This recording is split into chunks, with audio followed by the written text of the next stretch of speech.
രാഹുൽ ഗാന്ധിയെ കൊന്നുകളയും എന്ന് പറയുന്നിടത്തോളം RSS BJP സംഘപരിവാരത്തിൻ്റെ രാഹുൽ വിരോധം വളർന്നിരിക്കുകയാണ്. എന്താ, പ്രതിപക്ഷ നേതാവിനെ ഇല്ലാതാക്കിയിട്ട് സ്വസ്ഥമായി ഭരിക്കാമെന്നാണോ BJP കരുതുന്നത്?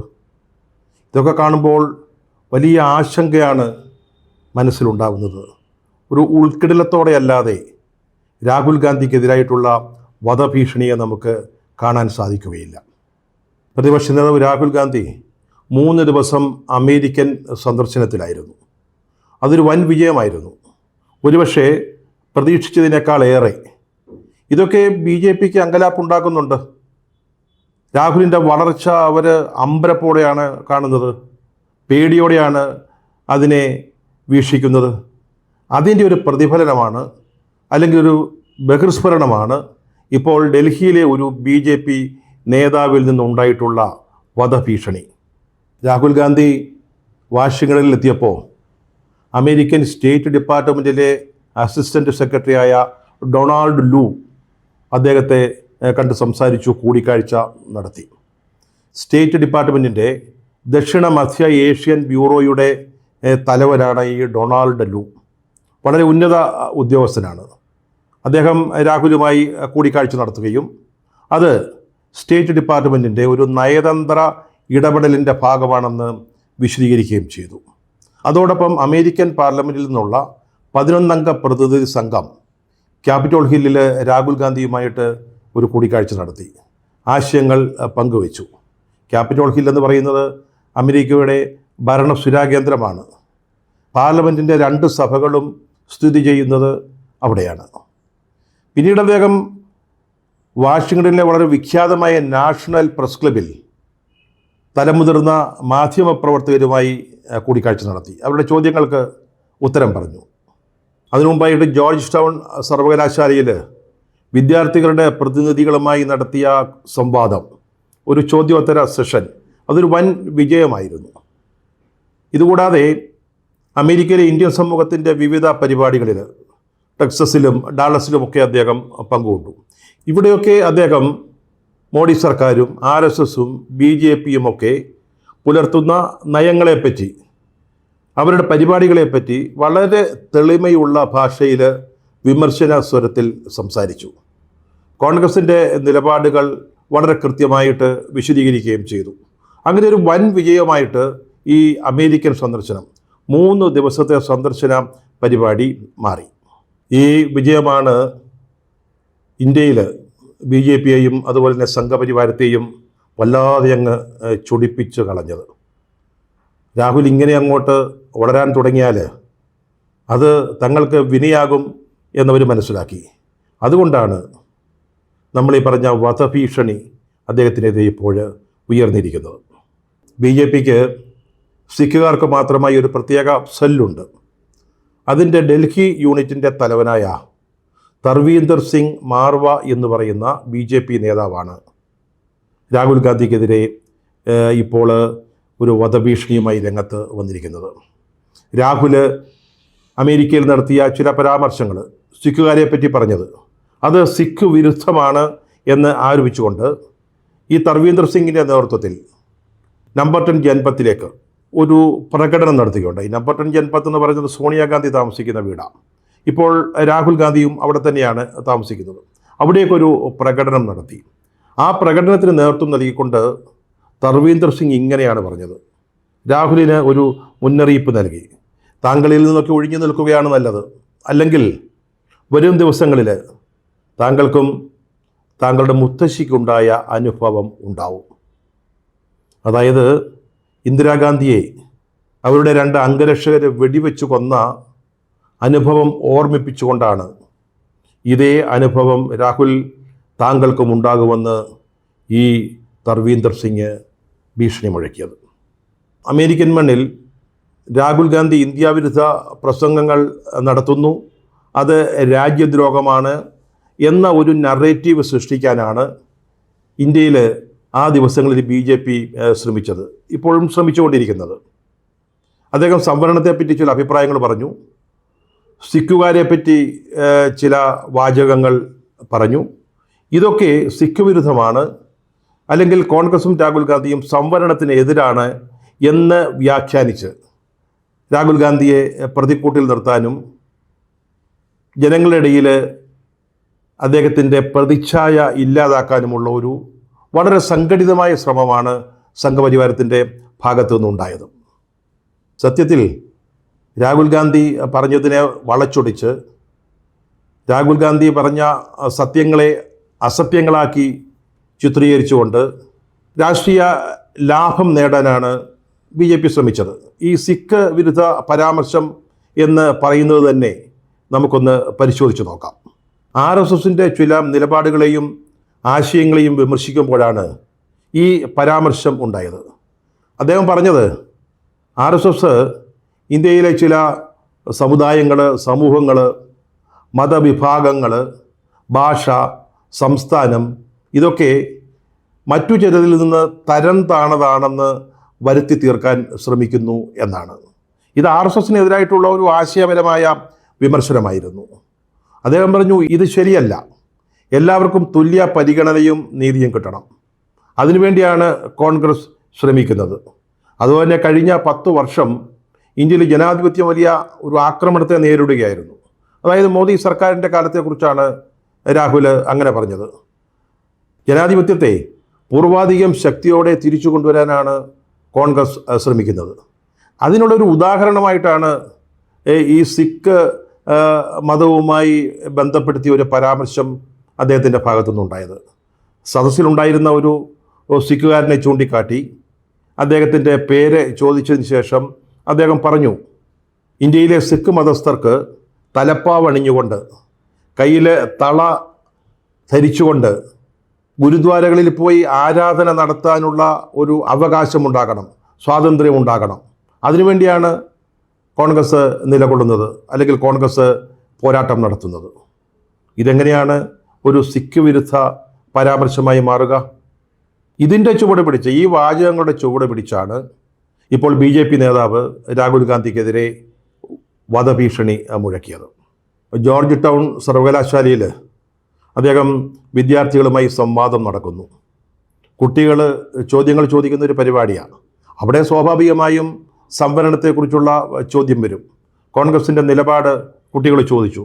അദ്ദേഹം പറഞ്ഞു, ഇന്ത്യയിൽ 100% സാമൂഹിക നീതി ഉറപ്പായതിനു ശേഷം എല്ലാ വിഭാഗം ആളുകൾക്കും തുല്യ അവസരം ലഭിക്കുന്നു എന്ന് ബോധ്യപ്പെട്ടതിന് ശേഷം മാത്രമേ സംവരണം ഇല്ലാതാക്കുന്നതിനെക്കുറിച്ച് കോൺഗ്രസ് ആലോചിക്കുകയുള്ളൂ.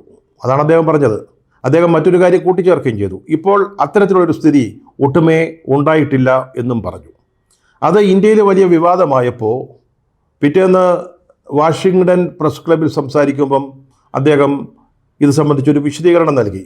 കോൺഗ്രസ് ഒരിക്കലും സംവരണത്തിനെതിരല്ല.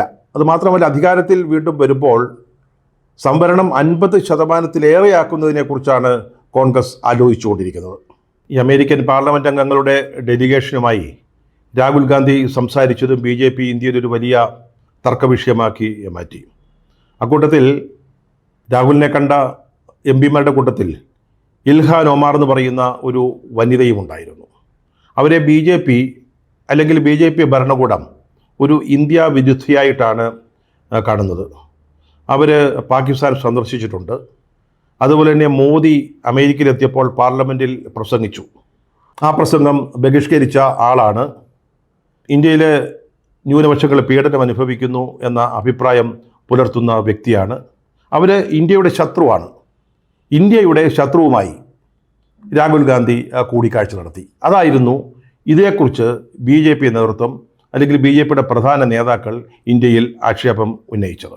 രാഹുൽ ഗാന്ധി പറഞ്ഞതിനെയൊക്കെ വക്രീകരിച്ച് അദ്ദേഹം ഒരു ദേശദ്രോഹിയാണെന്ന് ചിത്രീകരിക്കാനും പ്രതിക്കൂട്ടിൽ നിർത്താനുമാണ് ഈ അവസരങ്ങൾ BJP ഉപയോഗിച്ചത്, അല്ലെങ്കിൽ സംഘപരിവാരം ഉപയോഗിച്ചത്. നമുക്കറിയാം, സിഖുകാരെ പറ്റി പറഞ്ഞത് ഞാൻ നേരത്തെ ഇവിടെ പറഞ്ഞു. അതിലെന്താണ് സിഖ് വിരുദ്ധമായിട്ടുള്ളത്? അതുപോലെ തന്നെയാണ് ഈ സംവരണ പ്രസ്താവന. അദ്ദേഹം സംവരണം ഇല്ലാതാക്കുമെന്ന് പറഞ്ഞില്ല. ഏതു കാലത്താണോ ഇന്ത്യയിൽ സാമൂഹിക നീതിയും അല്ലെങ്കിൽ തുല്യനിലയും കൈവരിക്കുന്നത് അപ്പോൾ മാത്രമേ അതേപ്പറ്റി ആലോചിക്കൂ എന്നാണ് പറഞ്ഞത്. അതിനെക്കുറിച്ച് വീണ്ടും വിശദീകരണം നൽകിയിട്ടും അമിത്ഷാ അടക്കമുള്ള ആളുകൾക്ക് തൃപ്തി വന്നില്ല. അമിത്ഷായും പിന്നീട് കേന്ദ്രമന്ത്രിമാരായ രാജ്നാഥ് സിംഗും ശിവരാജ് സിംഗും ഒക്കെ രാഹുൽ ഗാന്ധിക്കെതിരെ ചാടി വീണു. BJP ഉള്ളിടത്തോളം കാലം സംവരണത്തെ ആരും തൊടില്ല എന്ന് അമിത്ഷാ പറഞ്ഞപ്പോൾ വാസ്തവത്തിൽ ചിരിയാണ് തോന്നിയത്. ജാതി സെൻസസിനെ എപ്പോഴും എതിർക്കുന്ന ആളുകളാണ്. കിട്ടുന്ന ഒരു അവസരം ഉപയോഗിച്ച് സംവരണം ഇല്ലാതാക്കാൻ പ്രതിജ്ഞാബദ്ധരായ ഒരു രാഷ്ട്രീയ പാർട്ടിയാണ് BJP. അതിൻ്റെ നേതാവാണ് ഈ പറഞ്ഞത്. രാഹുൽ ഗാന്ധി അമേരിക്കയിൽ മോദി സർക്കാരിനെ വിമർശിക്കുക മാത്രമല്ല ചെയ്തത്. മോദിയുടെ വിദേശ നയത്തെ, ചൈനയുമായുള്ള അതിർത്തി പ്രശ്നങ്ങൾ ഒഴികെ മറ്റെല്ലാ കാര്യങ്ങളിലും 100% അനുകൂലിക്കുന്നു എന്നാണ് രാഹുൽ ഗാന്ധി പറഞ്ഞത്.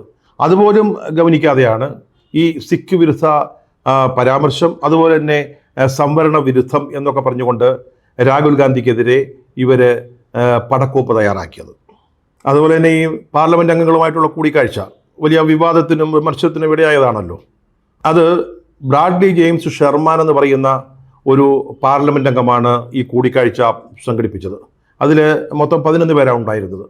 അക്കൂട്ടത്തിൽ ഈ ഇൽഹാൻ ഒമാർ വന്നതാണല്ലോ BJPക്ക് ഒട്ടും ഇഷ്ടപ്പെടാതെ പോയത്. ഈ ഡെലിഗേഷനിൽ ആരൊക്കെ ഉണ്ടാവണമെന്ന് തീരുമാനിച്ചത് ജെയിംസ് ബ്രാഡ്ലി ഷെർമാനാണ്, അല്ലാതെ രാഹുൽ ഗാന്ധി അല്ല.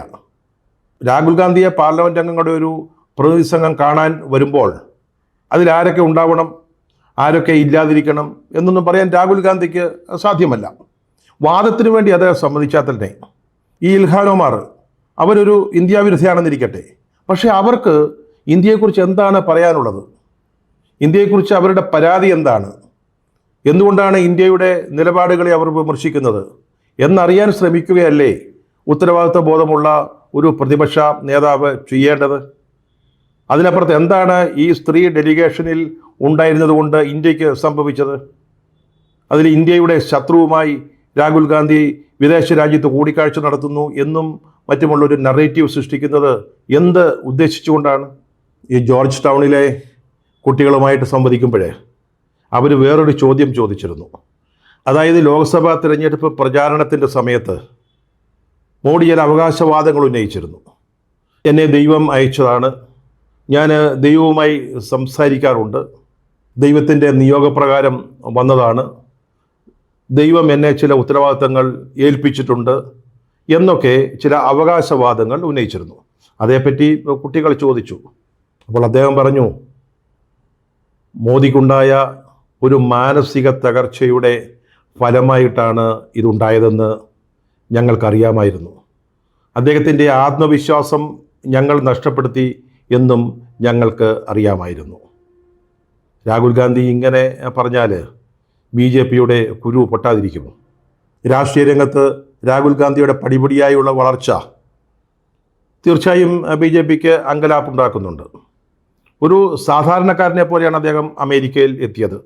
ഒട്ടും പ്രകടനപരത ഉണ്ടായിരുന്നില്ല. കെട്ടിപ്പിടുത്തമോ അല്ലെങ്കിൽ പുറത്തടിക്കലോ അല്ലെങ്കിൽ സെൽഫിയോ ഒന്നും ഉണ്ടായിരുന്നില്ല. വാചാടോപങ്ങൾ ഒട്ടുമേ ഉണ്ടായിരുന്നില്ല. അദ്ദേഹം തനിക്ക് പറയാനുള്ളത് പറഞ്ഞു, സംവദിച്ചു. അതിനപ്പുറത്ത് പ്രകടനപരമായിട്ട് യാതൊന്നും ഉണ്ടായിരുന്നില്ല. എങ്കിൽ പോലും അദ്ദേഹത്തിന് അമേരിക്കയുടെ മനം കവരാൻ സാധിച്ചു. അതുപോലെ അമേരിക്കയിലെ ഇന്ത്യൻ സമൂഹത്തിൻ്റെ അംഗീകാരം പിടിച്ചു പറ്റാൻ സാധിച്ചു. അമേരിക്കയുടെ കയ്യടി നേടിക്കൊണ്ടാണ് അദ്ദേഹം ഇന്ത്യയിൽ തിരിച്ചെത്തിയത്. ഇതൊക്കെ BJPയെ ഭയപ്പെടുത്തുന്നു എന്ന കാര്യത്തിൽ യാതൊരു സംശയമില്ല. ആദ്യം ഒരു BJP നേതാവ് പറഞ്ഞത് ഇദ്ദേഹത്തിനെതിരെ രാജ്യദ്രോഹ കുറ്റം ചുമത്തി പിടിച്ചു ജയിലിലിടണമെന്നാണ്. ഇപ്പോൾ മറ്റൊരു നേതാവ് പറയുന്നു ഇദ്ദേഹത്തെ വധിക്കുമെന്ന്, അദ്ദേഹത്തെ ഇല്ലാതാക്കുമെന്ന്. ഒരു സാധാരണ മനുഷ്യനെതിരായിട്ടുള്ള ഒരു വധഭീഷണി അല്ലത്. ഇന്ത്യയുടെ പ്രതിപക്ഷ നേതാവാണ്. പാർലമെൻറ്റിൽ പ്രധാനമന്ത്രി മോദിയുടെ നേരെ എതിർവശത്തിരിക്കുന്ന പ്രതിപക്ഷത്തിൻ്റെ അംഗീകരിക്കപ്പെട്ട നേതാവാണ്. അദ്ദേഹത്തെ ഇല്ലാതാക്കുമെന്നാണ് ഒരു BJP നേതാവ് പരസ്യമായിട്ട് വെല്ലുവിളിക്കുന്നത് അല്ലെങ്കിൽ ഭീഷണി മുഴക്കുന്നത്. ഇത് എത്രത്തോളം അംഗീകരിക്കാൻ പറ്റുന്ന കാര്യമാണ്? ഇതേപ്പറ്റി പ്രധാനമന്ത്രി മോദിക്ക് എന്താണ് പറയാനുള്ളത്? എന്താണ് അമിത്ഷാ ആഭ്യന്തരമന്ത്രിക്ക് ഇതിലുള്ള നിലപാട്? ഇങ്ങനെ ഒരാളെ സ്വതന്ത്രമായി വിടാൻ സാധിക്കുമോ? പ്രതിപക്ഷ നേതാവിനെ വധിക്കും, അദ്ദേഹത്തിൻ്റെ മുത്തശ്ശിക്കുണ്ടായ അനുഭവം ഉണ്ടാവും എന്ന് പരസ്യമായിട്ട് ഒരു രാഷ്ട്രീയ നേതാവ് പറയുമ്പോൾ എങ്ങനെ ഭരണകൂടത്തിന് നിശബ്ദത പാലിക്കാൻ സാധിക്കും? ഇതാണോ BJP മുന്നോട്ട് വയ്ക്കുന്ന ജനാധിപത്യം? ഇങ്ങനെയാണോ കാര്യങ്ങൾ നടക്കേണ്ടത്? ഇങ്ങനെ ഭീഷണി മുഴക്കിയ ആളിനെതിരെ വളരെ ശക്തമായ നടപടികൾ ഉണ്ടാവേണ്ടതല്ലേ? BJPക്കും RSSനും എത്ര കുരു പൊട്ടിയാലും രാഹുൽ ഗാന്ധി ഇവിടെയൊക്കെ ഉണ്ടാവും. BJP സർക്കാരിൻ്റെ പോരായ്മകളും കെടുകാര്യസ്ഥതകളും പരാജയങ്ങളും ഉയർത്തിക്കാട്ടാൻ, അവയെ വിമർശിക്കാൻ, തെറ്റുകൾ തിരുത്തിക്കാൻ രാഹുൽ ഗാന്ധി ഇവിടെ തന്നെ ഉണ്ടാവും, യാതൊരു സംശയവും വേണ്ട. കഴിഞ്ഞ ദിവസം ചെന്നൈയിലുണ്ടായൊരു സംഭവം, ധനകാര്യമന്ത്രി നിർമ്മല സീതാരാമൻ്റെ സാന്നിധ്യത്തിൽ ഒരു വ്യവസായി, ഒരു D. ശ്രീനിവാസൻ, അദ്ദേഹം ഒരു ഹോട്ടൽ ശൃംഖലയുടെ ഉടമസ്ഥനാണ്, അദ്ദേഹം GSTയെ വിമർശിച്ചു പോയി. ഒടുവിൽ അദ്ദേഹത്തിന് ധനകാര്യമന്ത്രിയെ സ്വകാര്യമായി കണ്ട് സമ്മർദ്ദത്തിന് വഴങ്ങി മാപ്പിരക്കേണ്ടി വന്നു. അതുമാത്രമല്ല, BJP സംസ്ഥാന ഘടകം അതിൻ്റെ വീഡിയോ, വളരെ സ്വകാര്യമായ നിമിഷങ്ങളുടെ വീഡിയോ പുറത്തുവിടുകയും ചെയ്തു. ഇതിനെ വിമർശിക്കാൻ ഇവിടെ ആൾ വേണ്ടേ? ഇത്തരത്തിലുള്ള ധാർഷ്ട്യത്തെ എതിർക്കാൻ പ്രതിപക്ഷത്ത് നേതാക്കൾ ഉണ്ടാവണ്ടേ? അതെ, രാഹുൽ ഗാന്ധി ഇവിടെ ഉണ്ടാവും, യാതൊരു സംശയവും വേണ്ട. കഴിഞ്ഞ ദിവസം സുപ്രീം കോടതി അരവിന്ദ് കെജ്രിവാളിന് ജാമ്യം നൽകിയ കേസിൽ CBI പറ്റി പറഞ്ഞ ചില വാചകങ്ങൾ, കൂട്ടിലെ തത്തയാകരുത് എന്ന് പറഞ്ഞ കാര്യം, ഇത് CBIക്ക് മാത്രമല്ല BJPയുടെ കവളത്തേറ്റ ഒരു അടിയായിരുന്നു. അങ്ങനെ കോടതിയുടെ അടി വാങ്ങി നിൽക്കുന്ന സർക്കാരിനെയും CBI ഒക്കെ വിമർശിക്കാൻ ഇവിടെ രാഹുൽ ഗാന്ധി ഉണ്ടാകും, യാതൊരു സംശയവും വേണ്ട. ജനാധിപത്യവും മതനിരപേക്ഷതയും നിലനിൽക്കണമെന്ന് ആഗ്രഹിക്കുന്ന ജനങ്ങളെ സംബന്ധിച്ചിടത്തോളം ഭരണഘടന കാത്തു സംരക്ഷിക്കണം എന്ന് ആഗ്രഹിക്കുന്നവർക്ക് രാഹുൽ ഗാന്ധി ഒരു വലിയ പ്രതീക്ഷയാണ്. ആ ജനം അദ്ദേഹത്തെ സംരക്ഷിച്ചുകൊള്ളും.